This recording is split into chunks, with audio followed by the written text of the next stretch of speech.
At exactly 4:20 a.m., while the rest of the world was asleep, thousands of teenagers around the globe woke up to a notification from a stranger. It wasn't a hacker threat. It wasn't a ransom note. It was a request to draw a picture on their arm. But what started as a seemingly harmless internet dare was actually the first step into a meticulously designed psychological trap. A trap engineered by an unseen handler, designed to exploit the human mind's deepest vulnerabilities.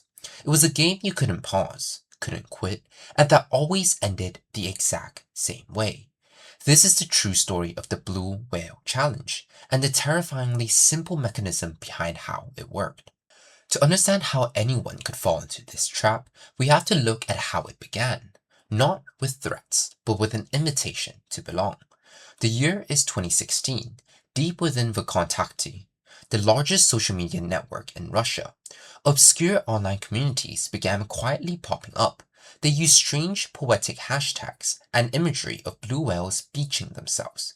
To the average user, these groups looked like edgy, avant-garde poetry clubs or safe havens for misunderstood, lonely teenagers, and that was entirely by design. The curators, the anonymous handlers running these groups, weren't looking for just anyone. They actively scouted the comment sections, looking for kids who felt isolated, depressed, or adrift. When a vulnerable teenager stumbled into these groups, they were met with a direct message, an invitation to join an exclusive, high-stakes game.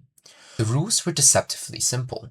You'll be assigned one task every day for 50 days. You must document proof of completing every single task, and you must never, under any circumstances, tell your parents or friends.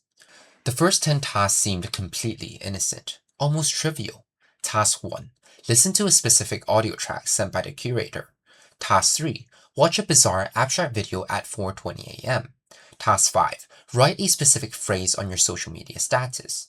To a teenager looking for excitement or a sense of identity, it felt like an innocent internet mystery, a secret club. But without realizing it, by agreeing to these simple daily prompts, the victims had just handed over the keys to their own psychology, because the innocent tasks were just a front. And by day 11, the trap was ready to spring. By day 11, the illusion of an innocent internet game vanished. The task shifted from eccentric to alarming. Task 12. Watch horror videos for 7 hours straight. Task 15. Stand on the edge of a high roof for 10 minutes. Task 20. Inflict a small scratch on your own skin and send a photo to prove it. To anyone on the outside looking in, the question is obvious. Why not just close the app? Why not block the user, shut down the computer, and walk away? The answer lies in the dark masterclass of psychological engineering. First, the curators weaponized sleep deprivation. By forcing victims to wake up at 4:20 a.m. day after day, the handlers systematically dismantled their cognitive defenses. A brain starved of REM sleep loses its ability to assess risks, process fear accurately, or make rational choices. The handlers weren't just giving orders, they were chemically altering their victims' ability to say no. But the true anchor of the trap was a psychological phenomenon known as the Sunk-Cost Fallacy.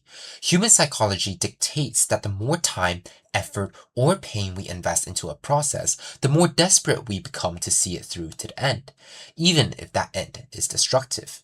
Having already crossed lines they never thought they would cross, waking up at brutal hours and keeping massive secrets from their families, the victims felt that they have already compromised themselves too deeply to turn back. And if anyone did try to hesitate, the curators dropped the mask of friendship entirely. The moment a victim expressed doubt, the handlers resorted to cyber-blackmail. They used basic IP-grabbing links to find the victim's general location, or leveraged private secrets the teens had casually shared during the onboarding phase. "We know where you go to school," they would write. "If you quit, we will send everything to your parents." Isolated from their real-world support networks, trapped in a state of chronic exhaustion, and convinced that exposure would ruin their lives, the victims felt entirely powerless. The handlers became their absolute authority. By day 40, the psychological demolition was complete. The victims were no longer playing a game. They were trapped in an ideological prison, waiting for the final instruction. As tragic reports began to surface across Russia and Eastern Europe, global authorities realized they weren't dealing with a disorganized group of internet trolls. This was a synchronized network, and a dark trail of digital breadcrumbs was leading investigators straight to a single source. In late 2016, Russian police arrested a 21-year-old former psychology student named Philip Budikin. Budikin wasn't a mystical dark web mastermind. He didn't possess advanced hacking tools or a supernatural influence. He was simply a deeply disturbed individual who understood how to exploit online algorithms and human vulnerability. When interrogators asked him why he created the challenge, his response sent a chill through the psychological community. He confessed to the crimes completely unbothered. He stated that his victims were nothing more than biological waste, and that he was simply cleansing society of people who he believed would eventually harm themselves anyways. Budikin had used his background in psychology to map out the exact 50-day timeline, explicitly calculating how to break a young person's spirit step by step.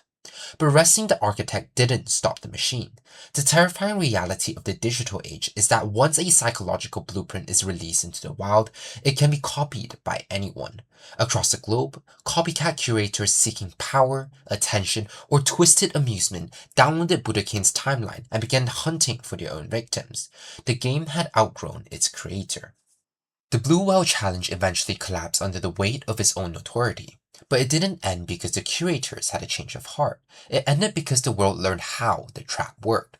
Cybersecurity teams, international police forces, and mental health organizations realized that the curators' greatest power was secrecy.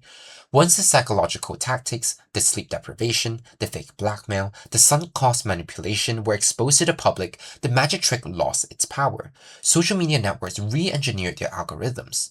Today, searching for the challenge doesn't lead to a hidden group. It immediately redirects the user to crisis hotlines and support resources. Philip Budikin proved that the human mind can be systematically hacked through a screen, but the most alarming realization came after the trial concluded. When investigators analyzed the source codes and chat logs of the various groups, they noticed something terrifying. Budikin didn't actually have to actively manage every victim. The 50-day structure was so perfectly optimized for human behavior that the victims were essentially operating on autopilot, escalating their own harm based on automated prompts. Budikin hadn't just built a game, he had built a psychological engine. And while the original Blue Whale groups are gone, that engine was never destroyed. The exact sequence of weaponized compliance, forced isolation, and calculated sleep deprivation was archived.